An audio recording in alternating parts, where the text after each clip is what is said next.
और खबर भोपाल से, जहां हाई प्रोफाइल ड्रग्स कांड का खुलासा हुआ है। दुबई में भी ड्रग तस्कर शावर की प्रॉपर्टी है। मोबाइल जांच में चौंकाने वाले खुलासे हुए हैं। मोबाइल में शशांक दुबई नाम से एक नंबर सेव है। करोड़ों रुपए के ट्रांजैक्शन का इस पूरे मोबाइल से खुलासा हुआ है। रकम ट्रांसफर के बाद स्क्रीनशॉट्स तक भेजे जाते थे। 100 करोड़ से ज्यादा के लेन देन की पुष्टि हुई है। दुबई में प्रॉपर्टी डील, खरीद फरोख्त का भी खुलासा है। सोचिए आप, दुबई में, भारत में बैठे बैठे, भोपाल में बैठे बैठे दुबई में प्रॉपर्टी खरीदी जा रही थी। किन पैसों से? ड्रग्स तस्करी के पैसों से। चाचा और भतीजे की एक ही गर्लफ्रेंड रही। एक और बड़ा खुलासा, मोबाइल में कई लड़कियों के ड्रग्स लेते हुए वीडियो पुलिस ने देखे हैं। और भी खुलासे इस पूरे मामले में हो सकते हैं। सनी हमारे सहयोगी फोन लाइन पर जुड़ चुके हैं। सनी, भोपाल में बैठे बैठे किस तरह से दुबई में करोड़ों की प्रॉपर्टी खरीदी जा रही थी, इसका भी खुलासा हुआ। एक लड़की का एंगल भी इस मामले में सामने आया है। जानकारी दीजिएगा, कौन थी ये लड़की और आगे क्या कुछ खुलासे हो सकते हैं?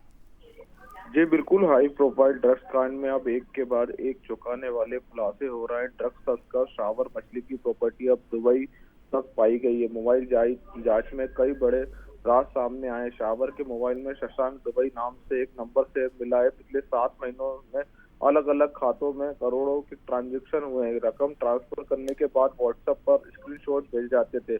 इसके बाद अब तक की स्टेट्स में 100 करोड़ रुपए से ज्यादा का लेन देन की पुष्टि हो चुकी है। इतना ही नहीं, दुबई में प्रॉपर्टी डील और खरीद फरोख्त का भी जिक्र सामने आया है। इस पूरे मामले में सनसनीखेज पहलू ये भी सामने आया कि चाचा और भतीजे की एक ही गर्लफ्रेंड रही है।